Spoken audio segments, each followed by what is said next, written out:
Hey kickboxers, one of the things that we suggest in Motion Tulsa kickboxing classes are hand wraps. They protect your hands and keep you safe. The more you come to class, the harder you get to hit that bag. You learn how to do it, you figure out the techniques, and before you know it, you're really slamming the bag. We want your hands and your wrists to be safe.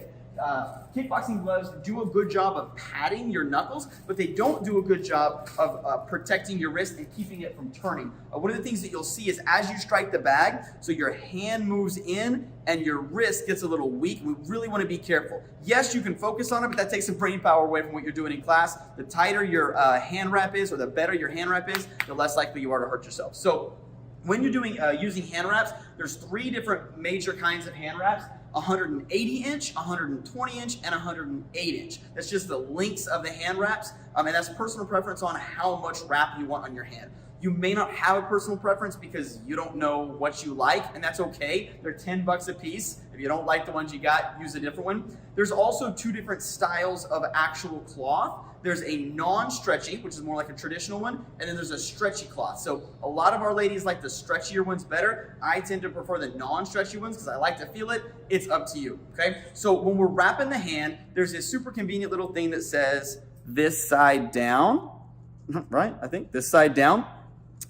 When you're using these, this side down goes towards your hand, obviously, this side down, and we want to wrap it around the back of the hand, not underneath the hand. If you wrap it underneath the hand, it's going to come undone, okay? So we want to wrap it around the back of the hand, and we want to keep it the whole time as flat as possible, meaning I don't want it to kind of bunch up like this. That's not going to protect me. I want it to be as flat as possible.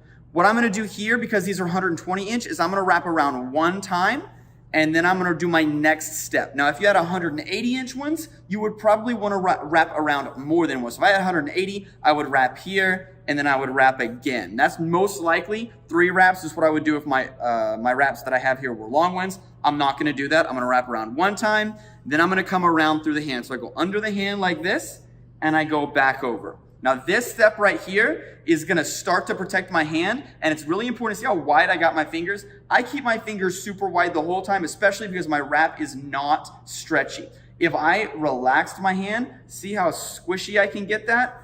Now I start to wrap this thing, and when I want to make a fist, my bones can't spread out. That's no good. So I'm going to keep this open, then I can tighten it up pretty tight. So I'm going to wrap it around one time, and then I'm going to wrap it around again, and come underneath the wrist. So watch it. I went under the hand, across the back, one more time, and around the wrist. Now, I'm really not coming around the wrist. I'm really coming around the thumb like this, because then I'm going to start to wrap in between my fingers. So one more time. I went around the hand an additional time, keeping it as flat as possible. And I go around the thumb. I hook it around the base of my thumb, kind of the pad on my thumb as they call it. And I'm going to put it in between my pinky and my ring finger. Now, you can't get it perfectly flat because it's got to squeeze down there, but I'm going to do my best, okay? Then I'm going to wrap it across like this. And I'm going to hook it in, or lock it in, as they say, across. So it went through the pinky, and now it's going to go across. I keep showing you guys, and it's hard to keep it flat. I'm going to wrap underneath the thumb again, and you can see it's in a slightly different spot. And I'm going to go through the ring finger and the middle finger, okay? So wrap around underneath the thumb again, ring finger and middle finger.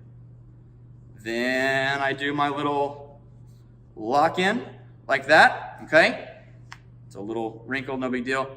I wrap it around the thumb again and go through the index and the middle finger. Some people say you don't have to wrap that. I still like to wrap it because I got my little index knuckle coming out right there. And sometimes in class, actually almost every day in class, we take off our gloves and we do calisthenics and core work and things like that. And every once in a while, you know, myself or one of the other instructors will have us doing crunches and punching the bag as we're doing crunches. And we've already taken our gloves off. So I like to have that covered, okay? So I am going to go ahead and cover that right there. However, be advised, if you don't have a stretchy wrap, this particular step right here, you can lock it in really hard and see how it's moving my hands, and then it's really challenging to make that fist because this particular bone, this carpal, expands a little differently than the others because it's connected to the thumb like this as I make a fist. So when I do this particular one right here, I go ahead and kind of make a bit of a fist and wiggle things around to make sure that I've got room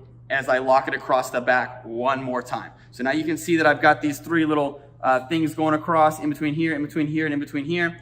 I've locked it across one more time. Now, I've got a 120-inch wrap, and I don't have all that much room left in my wrap. If I had a 180-inch wrap, I would wrap the thumb. I would go around my thumb, around my hand. I would go the other way around my thumb, and then I would wrap my wrist. That's what I would do if I had a longer one. However, I don't care about the thumb. It doesn't have to be wrapped. I care much more about my wrist. So I'm not gonna do that thumb wrap. Just wanted to show you what I would do if I had a longer one.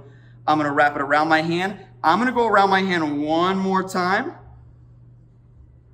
so that I get a really good starting point. See how high up, so I went around here. See how high up this particular lock is? It's here. To start wrapping around my wrist, I really want the lock to come down here. So I'm gonna wrap one more time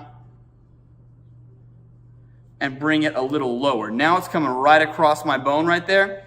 And I'm gonna finish by wrapping my wrist. I like it tight, but at this point, if it's too tight, you can readjust when you're in the middle of class. It's not a big deal. So now I've got my wrist wrapped, my hand is nice and solid, my knuckles are protected, and my wrist isn't moving that far. Obviously, it's gonna move a little bit still. It's not like it's one big solid rock, but it protects you a lot. These can be washed, whereas your kickboxing gloves probably are not gonna be very great for the washer and dryer. You can throw these in the washer, keeps your gloves from stinking too bad, and it really protects your hands and your wrists. So make sure that you grab a pair. I think they're 10 bucks. We got all kinds of colors. Check out these skulls. Those are sweet. I like the skulls. All right. We got the stretchy ones, we got the long ones, we got the medium ones. I like the medium ones. Come to class, wear your wraps, and bang on that bag. See you guys later.